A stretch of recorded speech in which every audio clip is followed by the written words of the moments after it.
I've always hated the smell of gun oil. It clings to everything it touches, soaking deep into the fibers of my clothes, the lining of my backpack, the coarse hair on the back of my hands. Yet, here I am, kneeling on the cracked linoleum of our mudroom, a Remington 308 laid across my thighs, and the stench of gun oil sharp in my nostrils. The early morning light barely scratches at the edges of the blinds, dim and gray like the belly of a dead fish. My dad Frank is in the kitchen, clattering around with the coffee pot and mumbling under his breath. Today, we're heading up to the woods of northern Michigan, same as we did every year before Leah, before we lost her. I can't help but feel the old scars throbbing as I load bullets into the magazine. It's been 10 years since that hunting trip, the one that tore my family into before and after.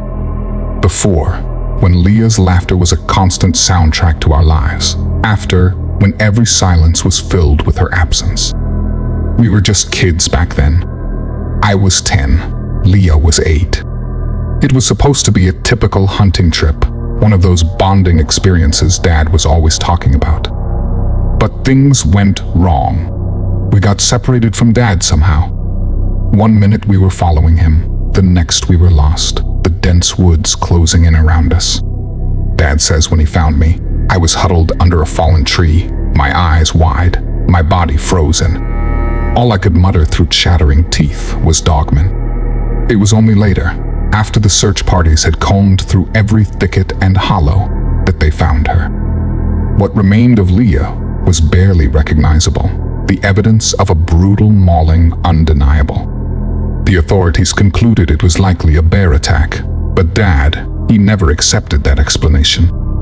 He had seen the tracks, too large and oddly shaped for any bear. As I load another round, the memory flashes, unbidden and unwelcome.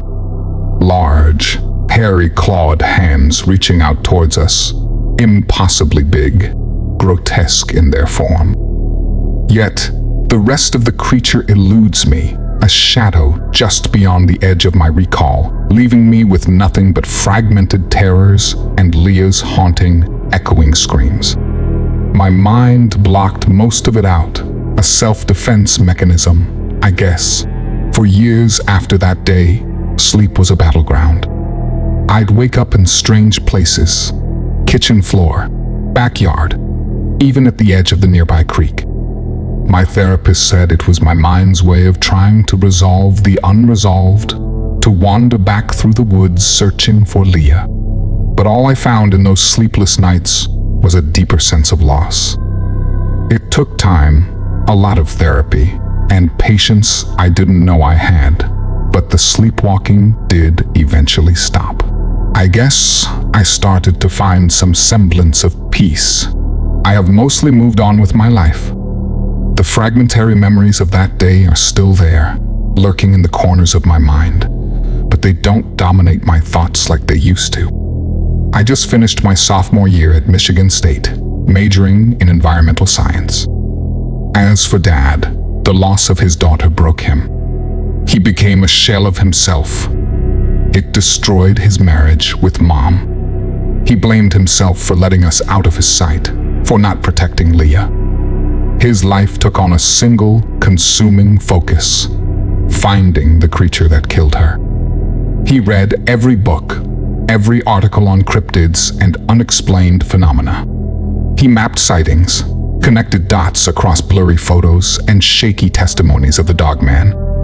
But as the 10th anniversary of Leah's death approaches, Dad's obsession has grown more intense.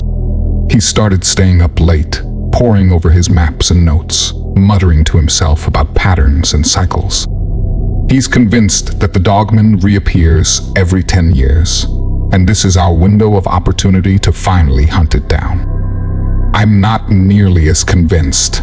The whole Dogman thing seems like a coping mechanism, a way for Dad to channel his guilt and grief into something tangible, something he can fight against. But I decided to tag along on this trip, partly to keep an eye on him, partly because a small part of me hopes that maybe, just maybe, We'll find some kind of closure out there in the woods. I finish loading the rifle and set it aside, standing up to stretch my legs. I wipe my greasy hands on an old rag, trying to get rid of the smell. The early morning light is starting to seep into the room, casting long shadows across the floor. Dad comes out of the kitchen with 2 thermoses of coffee in hand. His eyes are bleary and tired. "You ready, Ryan?" he asks, handing me a thermos, his voice rough from too many sleepless nights. "Yeah, I'm ready," I reply, trying to sound more confident than I felt. We load our gear into the truck, the weight of our supplies and weapons, a physical reminder of the burden we carry. The drive from Lansing across the lower peninsula is long and quiet, the silence between us filled with unspoken memories and unresolved grief. The drive north is a blur of highway lines and the dull hum of the engine. I drift off, the landscape outside blending into a haze. In my sleep, fragments of that day with Leah replay like scattered pieces of a puzzle. I see her smile, the way she tugged at my sleeve, eager to explore. The sunlight filters through the trees in sharp, jagged streaks. Then, the memory shifts, darker, disjointed. Leah's voice echoes, a playful laugh turning into a scream that pierces the air. The crunch of leaves underfoot as something heavy moves through the underbrush. I see a shadow, large and looming, not quite fitting the shapes of any creature I know. Then, something darker creeps into the dream, something I've never allowed myself to remember clearly. Before I can see what it is, I wake up with a start as the truck jerks slightly on a rough patch of road. Dad glances over. "Bad dream?" he asks. I nod, rubbing the sleep from my eyes, the remnants of the dream clinging to me like the cold. "Yeah, just thinking about Leah," I manage to say. As we drive, Dad attempts to bridge the silence with small talk. He asks about my finals, my plans for the summer, anything to keep the conversation going. His voice carries a forced cheerfulness, but it's clear his heart isn't in it. I respond when necessary, my answers brief, my gaze fixed on the passing scenery. The landscape changes as we head further north, from flat expanses to rolling hills dotted with dense patches of forest. It's beautiful country, the kind that reminds you how vast and wild Michigan can be. But today it just feels oppressive, like it's closing in on us. We finally arrive at the cabin, nestled deep in the woods, its weathered wood blending seamlessly with the surrounding trees. The place hasn't changed much since the last time I was here, a relic from another time, filled with the echoes of our past. I can still see Leah running around the porch, her laughter ringing out into the forest. Dad parks the truck, and we step out into the crisp air. The smell of pine and damp earth fills my nostrils. We start unloading our gear, the tension between us palpable. "Let's get this inside," Dad says, his voice gruff as he hefts a duffel bag onto his shoulder. I nod, grabbing my own bag and following him to the cabin. Inside, it's a mix of old and new, the same rustic furniture, but with new hunting gear and maps strewn across the table. Dad's obsession is evident in every corner of the room, a constant reminder of why we're here. As we unpack, we exchange strained attempts at normalcy. He talks about the latest cryptid sightings he's read about, his eyes lighting up with a fervor that both worries and saddens me. "Did you hear about the sighting up near Alpena?" he asks, laying out his maps on the table. "Yeah, you mentioned it," I reply, trying to muster some enthusiasm. "Do you really think there's something to it?" Dad's eyes meet mine, and for a moment, I see a flicker of doubt. But it's quickly replaced by grim determination. "I have to believe it, Ryan. It's the only thing that makes sense." We finish unpacking, the silence between us growing heavier with each passing minute. I step outside to clear my head, the cool air a welcome relief. The sun is starting to set, casting long shadows across the clearing. I can't shake the feeling of unease. "You can take the upstairs room," Dad mutters. His voice is strained, trying to sound normal, but it's clear the weight of the past is heavy on him. I nod, hauling my backpack up the creaking stairs to the small bedroom that I used to share with Leah. The room feels smaller now, or maybe I've just grown too much since those innocent days. I unpack silently, setting my things aside. The bed is stiff and cold under my touch. As I settle in, I can't help but glance at the corner where Leah and I would huddle together, whispering secrets and making plans for adventures that would never happen. I push the thoughts away, focusing on the practicalities of unpacking. After settling in, I go back downstairs to find Dad loading up a backpack with supplies for our hunt. The intensity in his eyes is palpable, his hands moving with practiced precision. I know this routine. It's one he's perfected over countless solo trips since that fateful day. "We'll head out early," he says, not looking up from his task. "Gotta make the most of the daylight." I nod, though unease curls in my stomach. I'm not just worried about what we might find or not find out there. I'm worried about him. Each year, the obsession seems to carve him out a bit more, leaving less of the Dad I knew. The morning air is sharp, with the scent of pine and wet earth, as Dad and I head into the deeper parts of the forest. The terrain is rugged, familiar in its untamed beauty, but there's a tension between us that makes the landscape feel alien. Dad moves with a purposeful stride, his eyes scanning the woods around us. Every snap of a twig, every rustle in the underbrush seems to draw his attention. He's on edge, and it puts me on edge too. As we walk, my mind drifts back to that day 10 years ago. I can almost hear Leah's voice echoing through the trees, her high-pitched call as she darted ahead. "Catch me, Ryan." I remember how the sunlight filtered through the leaves, casting dancing shadows on the ground. Those memories are so vivid, so tangible, it feels like I could just turn a corner and see her there, waiting for us. Dad suddenly stops and kneels, examining the ground. He points out a set of tracks that are too large for a deer, with an unusual gait pattern. "It's been here, Rye. I'm telling you, it's close," he whispers, a mixture of excitement and something darker in his voice. I nod, though I'm not sure what to believe.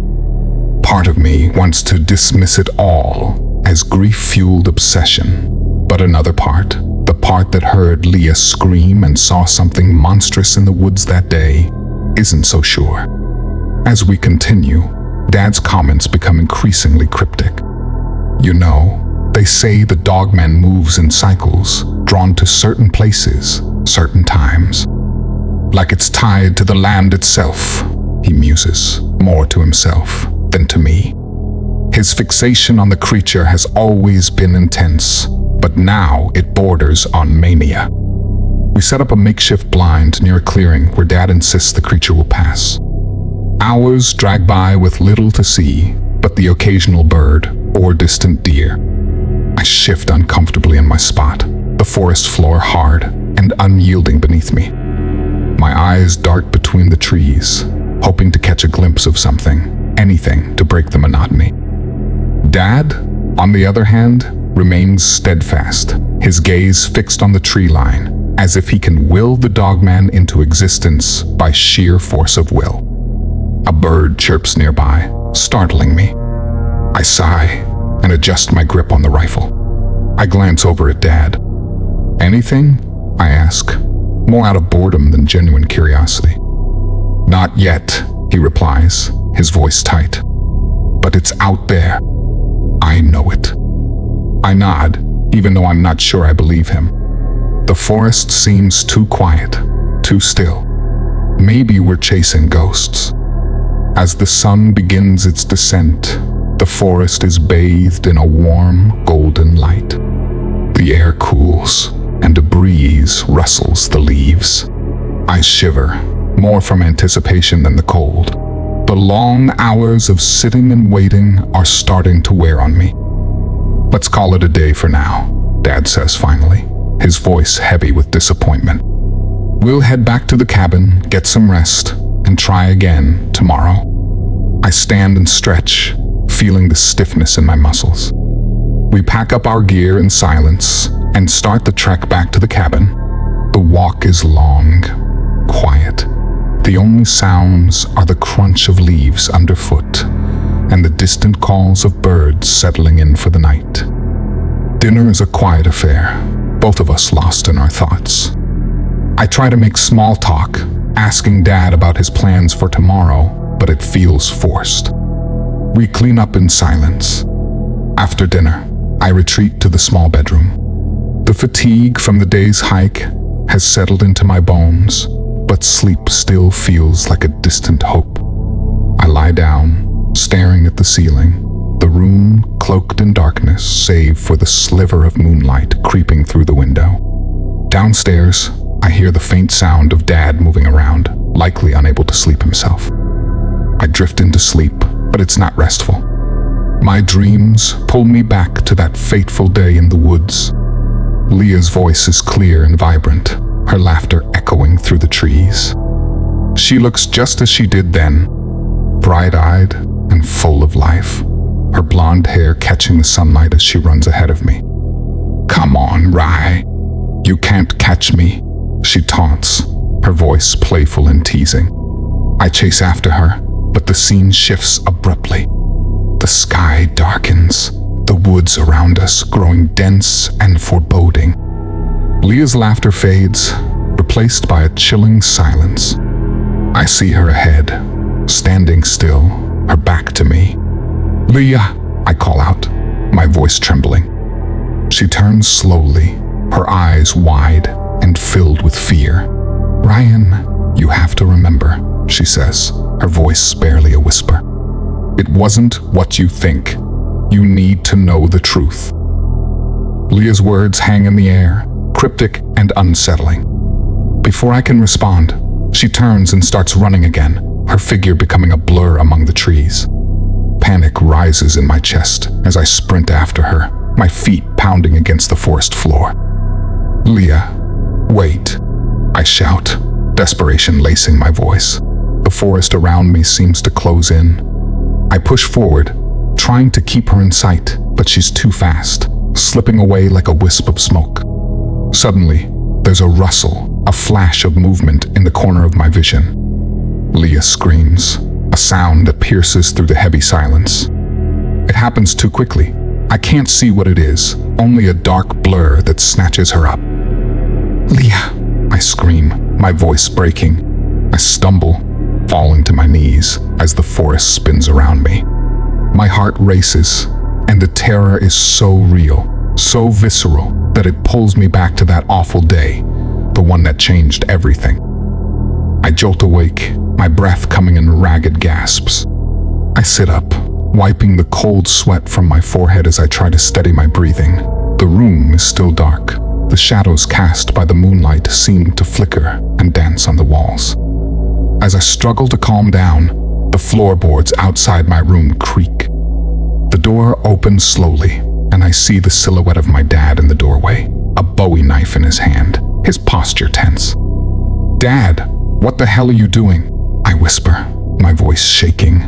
"Shh," he hisses, holding up a hand to silence me. I heard something. Something moving around in the cabin. Stay quiet. I swallow hard, my mouth dry. I glance at the clock on the nightstand. It's just past 3 in the morning. The cabin is silent, the kind of deep, oppressive silence that makes every small sound seem louder. I can't hear anything out of the ordinary, but Dad's expression is deadly serious. He motions for me to get up, and I do, moving as quietly as I can. My heart is racing, a mix of lingering fear from the dream and the sudden, sharp anxiety of the present moment. Dad leads the way, stepping cautiously out of the bedroom and into the hallway, the knife held ready in front of him. We move through the cabin, checking each room in turn. The living room is empty. the furniture casting long shadows in the dim moonlight. The kitchen is just as we left it, the plates from dinner still drying on the counter. Everything seems normal, untouched. We finish our sweep of the cabin without finding anything amiss. The silence is heavy, punctuated only by our soft footfalls. I can see the tension in Dad's frame, his grip on the knife unwavering. After checking the last room, we pause in the dimly lit hallway, the air thick with unspoken questions. "There's nothing here," I say, my voice low. "Are you sure you heard something?" He looks at me, his eyes searching for something in my face. "I heard growling, deep and close. It was right outside the window. Maybe it was just an animal outside, a raccoon or something," I suggest, although the certainty in his voice makes me doubt my own reassurance. "No, it wasn't like that. It was different," he insists, his voice tense. I nod, not wanting to argue, but the seeds of worry are planted deep. The look in his eyes sends a chill down my spine. It's not just fear, it's desperation. The kind of desperation that comes from years of chasing shadows and finding nothing. I can see the toll this hunt has taken on him, the way it's worn him down, turned him into a man I barely recognize. We head back to our rooms. As I lie down, my mind races with thoughts of my dad. I can't help but wonder if he's losing it, if the years of grief and guilt have finally pushed him over the edge. Dad wasn't always like this. Before Leah's death, he was the kind of father who took us fishing, helped with homework, and told terrible jokes that made us groan and laugh at the same time. He was solid, dependable. But losing Leah changed him. The guilt twisted him into someone I barely recognize, someone driven by a need for answers, for closure. That may never come. I try to sleep, but my thoughts keep me awake. I can hear Dad moving around downstairs, probably pacing or double-checking the locks. His paranoia has become a constant presence, and I don't know how to help him. I don't even know if I can help him. The next morning, the sunlight filters weakly through the cabin windows, casting a pale light that does little to lift the heavy mood. I drag myself out of bed, feeling the exhaustion of another restless night. Dad is already up, hunched over his maps at the kitchen table, his eyes bloodshot from lack of sleep. "Morning," I mumble, rubbing the sleep from my eyes as I pour myself a cup of coffee. "Did you sleep at all?" He shakes his head, not looking up from his notes. "Not much." I couldn't stop thinking about what I heard last night. I sip my coffee, trying to shake off the remnants of my nightmare. Maybe it was just an animal, Dad. We're deep in the woods, after all. He finally looks up, his eyes intense. "Ryan, I know what I heard. It wasn't just an animal. It was something else." I sigh, not wanting to argue. "Okay, fine, Dad. What's the plan for today?" "We're going back out. I found some tracks yesterday, and I want to follow them, see where they lead." I nod, feeling a mix of apprehension and resignation. I can see how much this means to him, how desperate he is for any kind of lead. "All right, let's get packed and head out." We spend the morning preparing, loading up our gear, and double-checking our supplies. Dad is meticulous, going over everything with a fine-toothed comb. I try to match his focus, but my mind keeps drifting back to Leah and the dream I had. Her words echo in my head, cryptic and unsettling. "You need to know the truth." We set off into the woods, the air crisp and cool. The forest is alive, with the sounds of birds and rustling leaves, but it all feels distant, like background noise to the tension between us. Dad leads the way, his eyes scanning the ground for any sign of the tracks he found yesterday. As we walk, I can't help but notice how erratically he's acting. He mutters to himself, his eyes darting around as if expecting something to jump out at us. His grip on his rifle is tight, his knuckles white. "Dad, "Are you okay?" I ask, trying to keep my voice steady. He glances at me, his expression unreadable. "I'm fine, just focused." He stops frequently to examine the ground or the bark of trees, pointing out marks and signs that seem meaningless to me. "Look at this," he says, crouching down to examine a broken branch. "See how it's snapped? That's not a deer or a bear. That's something bigger, stronger." I crouch next to Dad, squinting at the broken branch. To me, it just looks like a regular broken branch, the kind you see all over the forest. "I don't know, Dad. It just looks like a branch to me," I say, trying to keep my voice neutral. Dad's eyes flicker with frustration. "You're not looking close enough. It's the way it's snapped. Too clean, too deliberate. Something did this." I nod, not wanting to argue. "Okay, sure.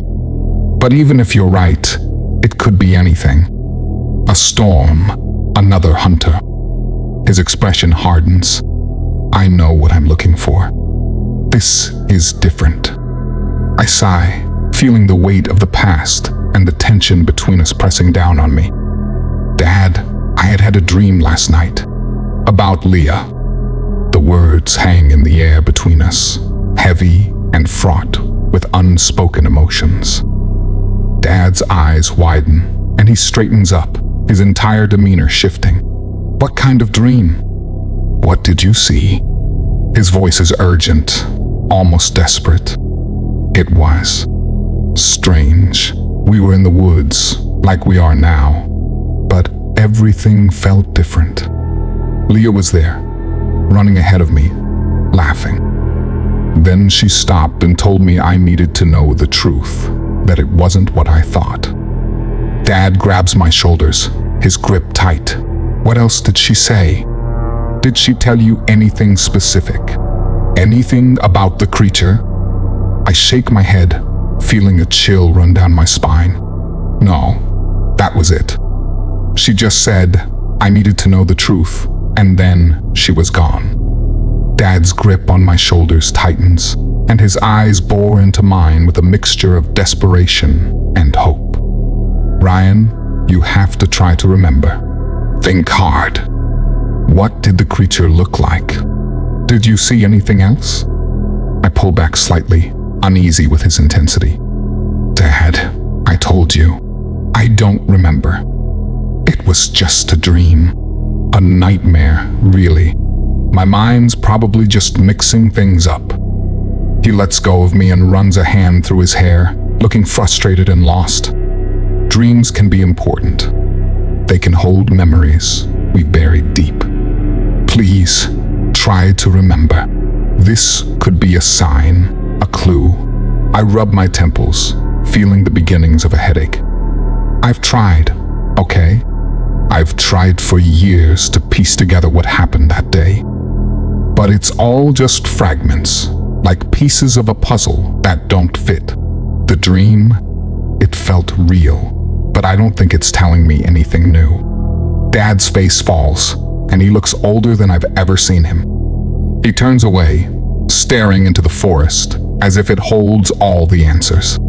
As we make our way back to the cabin, the sun begins to set, casting long shadows through the trees. The air grows colder, and I shiver, pulling my jacket tighter around me. Dad is silent, lost in his thoughts, his face drawn and haggard.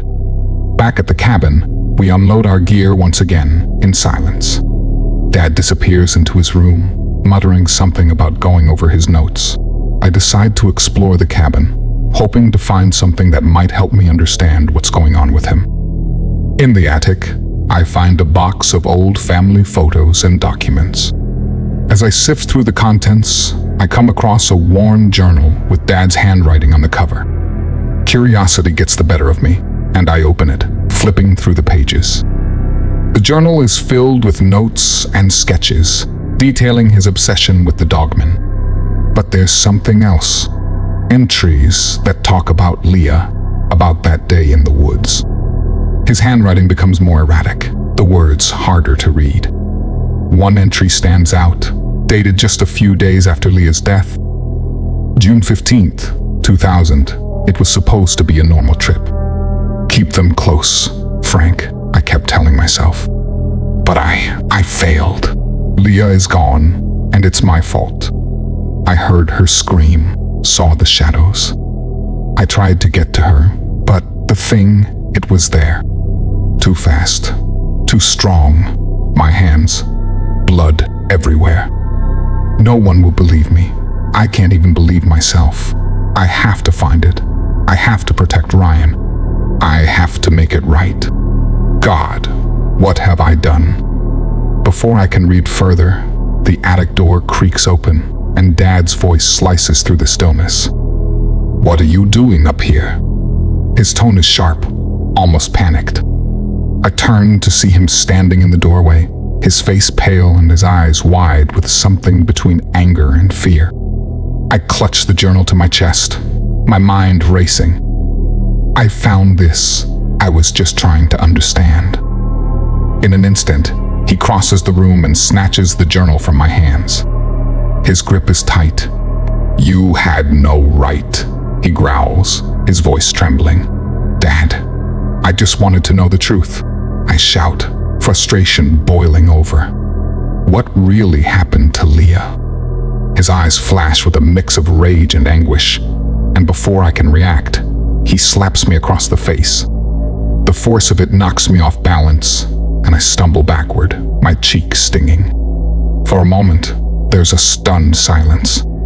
We both stand there, breathing hard, the air thick with tension. I'm sorry, Dad says finally, his voice barely a whisper. I didn't mean to.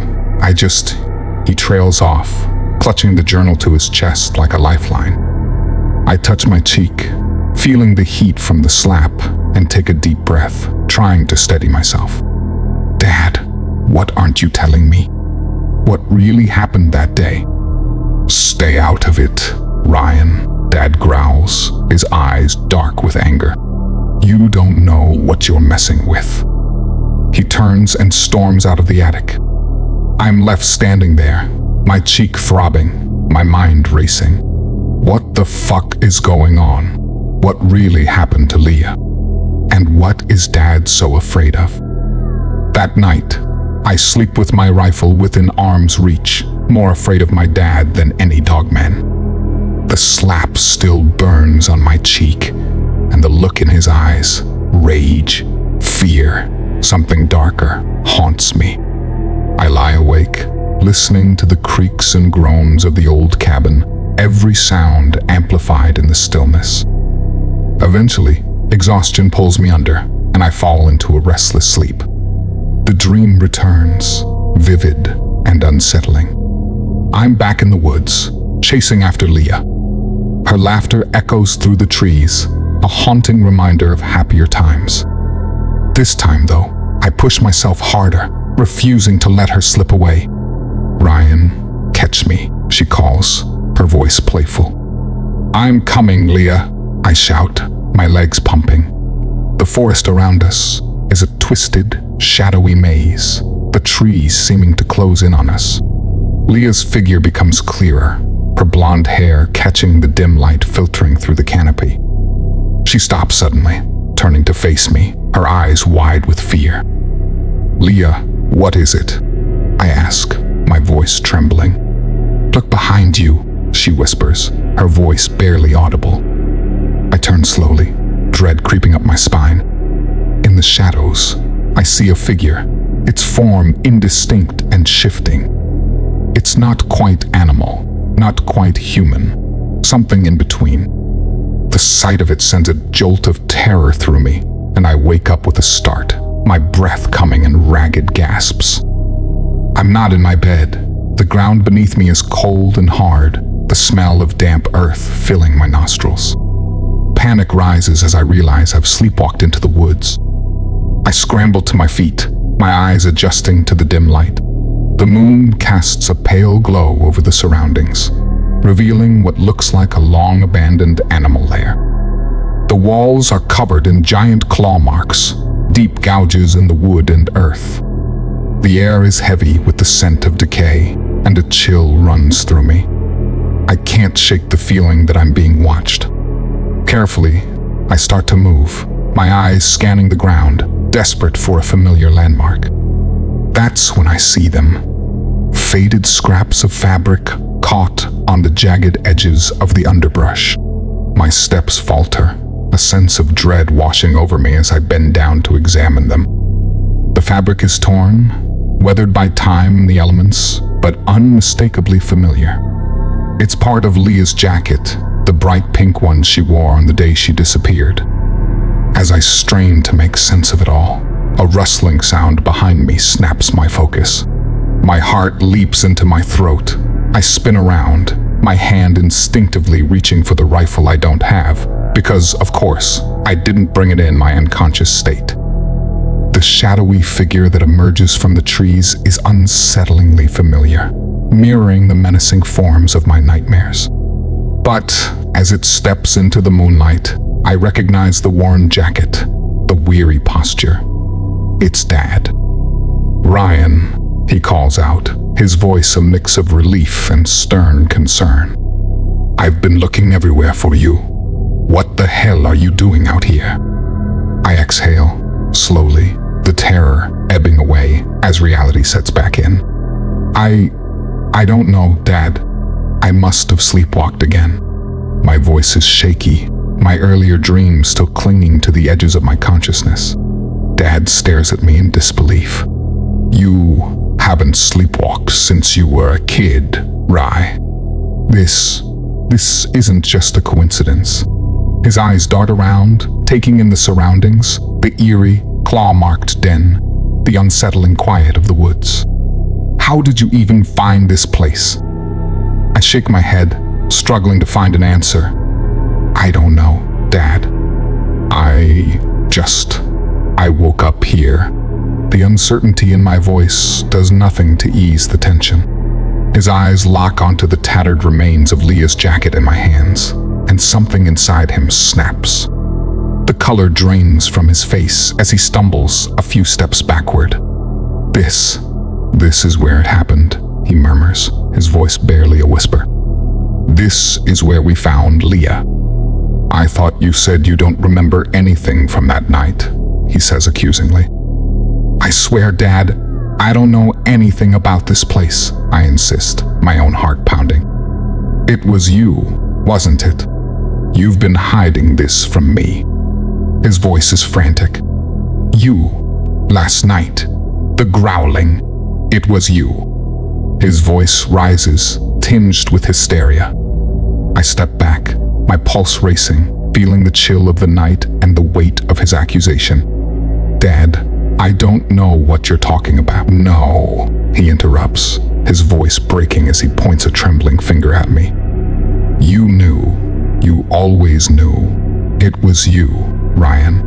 All these years, the evidence was right there, but I refused to see it. You were the Dogman. You killed Leah." His words hit me like a physical blow, absurd and horrifying in their implications. "Dad, you're not making any sense. You're talking crazy. I was just a little kid." "How could I protest, my voice shaky. He steps closer, his presence looming over me, the outline of his figure distorted by the shadows of the trees. "Think about it. It all makes sense now. You led us here, to this place, because you remember. Because you did it." "Dad, stop it," I shout, my heart pounding in my chest. "You're scaring me. You need help. Professional help." "This isn't you." But he's beyond reason, his eyes wild with a haunted grief. "I have to end this," he mutters, more to himself than to me, his hand tightening around his rifle. His finger hovers dangerously over the trigger of his rifle. My instincts kick in, and I know I have to act fast. I lunge toward him, trying to knock the weapon away, but he's quicker than I expected. We struggle, our breaths heavy in the cold night air, the sounds of our scuffle, the only noise in the otherwise silent woods. His strength surprises me, fueled by his frantic emotions. He shoves me back, and I stumble over a root, my balance lost for a crucial second. That's all he needs. He raises his rifle, his intentions clear in his wild, pained eyes. I dive to the ground just as the shot rings out, a deafening blast that echoes ominously through the trees. The bullet whizzes past, narrowly missing me, embedding itself in the bark of an old pine. I scramble to my feet, my heart pounding in my ears, and I start running. The underbrush claws at my clothes and skin, but I push through, driven by a primal urge to survive. Dad, stop. It's me, Ryan, I shout back as I dodge between the trees. Another shot breaks the silence, closer this time, sending splinters of wood flying from a nearby tree trunk. It's surreal, being hunted by my own father, a man tormented by grief and lost in his delusions. I don't stop to look back. I can hear him crashing through the forest behind me, his heavy breaths and muttered curses carried on the wind. The terrain is rough, and I'm fueled by adrenaline, but exhaustion is setting in. I need a plan. Ahead, I see a rocky outcrop and make a split-second decision to head for it. It offers a chance to hide, to catch my breath, and maybe reason with him if he catches up. As I reach the rocks, I slip behind the largest one, my body pressed tight against the cold, damp surface. I hear his footsteps approaching, slow and cautious now. As I press against the rock, trying to calm my racing heart, I can hear Dad's footsteps drawing closer, each step crunching ominously on the forest floor. He's methodical, deliberate, like a hunter stalking his prey. Come out, Ryan. Dad's voice is ragged, filled with a blend of fury and pain. My heart pounds against my chest, the cold sweat on my back making me shiver against the rough surface of the rock. I know I can't just sit here. It's only a matter of time before he finds me. Taking a deep breath, I peek around the edge of the rock, trying to gauge his position. I see him, rifle raised, scanning the area slowly. This might be my only chance to end this madness without further violence. I need to disarm him, to talk some sense into him if I can. As quietly as I can, I move out from behind the rock, my steps careful to avoid any twigs or leaves that might betray my position. I'm almost upon him when a branch snaps under my foot, a sound so trivial yet so alarmingly loud in the quiet of the woods. Dad whirls around, looking completely unhinged. "Ryan," he exclaims, his rifle swinging in my direction. Panic overtakes me, and I lunge forward, my hands reaching for the gun. We struggle, the rifle between us, our breaths heavy and erratic. "Dad, please, stop," I plead, trying to wrestle the gun away, but he's strong, stronger than I expected. In the chaos, the rifle goes off. The sound is deafening, a sharp echo that seems to reverberate off every tree around us. The rifle goes off. Pain explodes in my abdomen, sharp and burning like nothing I've ever felt before. I stagger back, my hands instinctively going to the wound. The warmth of my own blood coats my fingers, stark and terrifying. Dad drops the rifle, his eyes wide with horror. "Oh my God, what have I done?" he gasps, rushing to my side as I collapse onto the forest floor. As the pain sears through me, a strange, overpowering energy surges within. It's wild, primal, unlike anything I've ever experienced. Looking down in horror, my hands are no longer hands, but large, hairy, clawed appendages. The transformation is rapid, consuming, my vision blurs, senses heighten, and a raw, guttural growl builds in my throat. In that moment, a flood of understanding washes over me, mingling with the horror of realization. These are the hands of the creature from my nightmares, the creature whose face I can never fully recall, because, as I now understand, it's me. What happens next feels detached, as if I'm no longer in control of my own actions, watching from a distance as my body moves on its own. I turn towards my dad, his face a mask of terror. He stumbles back, his eyes wide with the dawning realization of what his son has become. The forest around us seems to fall silent, holding its breath as the nightmarish scene unfolds. I can hear my own growls, guttural and deep, filling the air with a sound that's both foreign and intimately familiar. The pain in my abdomen fuels a dark, violent urge, an urge that's too strong to resist. With a ferocity that feels both alien and intrinsic, I move towards him. My dad, paralyzed by fear and shock, doesn't run. Maybe he can't. Maybe he doesn't want to. The encounter is brutal and swift, a blur of motion and violence.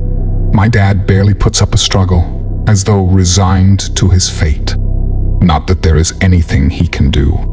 The creature that I've become is too powerful, too consumed by the wild instincts surging through me. I tear him apart, limb from bloody limb, my hands, no, my claws, rending through fabric and flesh with disgusting ease. The sound of my dad's screams, of tearing fabric and flesh, is drowned out by the animalistic growls that echo through the trees. When it's all over, the red mist that had clouded my vision begins to fade, and the fierce, uncontrollable rage that drove my actions subsides. I'm left standing, my breaths heavy and erratic. The transformation reverses as quickly as it came on, and I find myself back in my human form. My clothes are ripped to shreds, hanging off my frame in tattered remnants. At my feet lies what's left of my dad, his body torn and unrecognizable. I glance down at my abdomen, expecting agony, but instead find my wound miraculously healed. No sign of the gunshot remains, just a faint scar where I expected a bloody mess. Shock sets in, a numbing disbelief mixed with a gut-wrenching realization of what I've become and what I've done. My hands, now human again, tremble as I look at them, half expecting to see the claws that had so effortlessly ripped through flesh and bone. But there's only blood, my father's blood against my skin. I stand there for what feels like an eternity, trapped in a nightmare of my own making. Eventually, the shock wears thin, and a cold practicality takes hold. I need to get out of here. I need to cover my tracks, to disappear. Because who would believe this? Who would understand that I didn't choose this? That I'm not a monster by choice? With trembling hands, I do what's necessary. I bury my dad in a shallow grave, the physical act of digging strangely grounding. I cover him with leaves and branches, a pitiful attempt to hide the brutality of his end. I take a moment, whispering apologies into the wind, knowing full well that nothing I say can change what happened. I leave the forest behind, my mind a whirl of dark thoughts. As I walk, the first hints of dawn brush against the horizon, the sky bleeding a soft pink. It's hauntingly beautiful. If you enjoyed this video, please don't forget to like and subscribe to Descent into the Unknown for more horror content. If you have any real cryptid encounters, or you're a horror writer wanting to share your stories, please feel free to email me in the description anytime.